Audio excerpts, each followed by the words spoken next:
Quindi alla fine, dopo un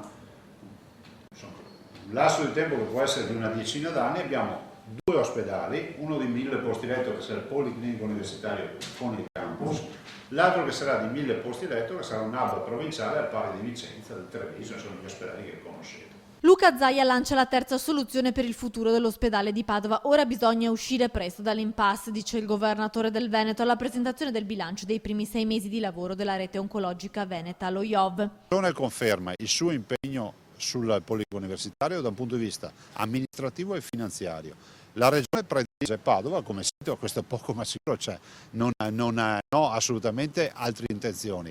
Andare fuori in Padova sarebbe una sconfitta per tutti, per il comune, per noi, per tutti, perché Padova si merita il Policlinico. Al sindaco l'appello di dire chiudiamo velocemente. Nessuna intenzione di lasciare Padova, ma la volontà di trovare con Bitonci una soluzione al più presto. La scadenza di domani per la decisione del nuovo ospedale è solo un atto dovuto dopo la dichiarazione di non pubblico interesse della scorsa settimana. La questione che lui ha posto, bene che io chiarisca, è una questione che io ho posto nel 2010, cioè quello di poter dire rifacciamolo dove era, e tutto si può fare, però il problema è l'impraticabilità per gli anni, troppi anni, 15-20 anni, che vorrebbe dire che gli ultimi padiglioni saranno disponibili fra 15-20 anni, che sono già scritti oggi. Non abbiamo mai fatto una questione di area, ha detto il governatore, ma ora la pratica si deve chiudere velocemente. Dal canto suo Bitonci risponde e ringrazia Zaia. La linea che ha tracciato mi vede concorde, Padova non può aspettare, a breve troveremo insieme una sintesi perché abbiamo un obiettivo comune, il bene dei cittadini, ha dichiarato Massimo Bitonci.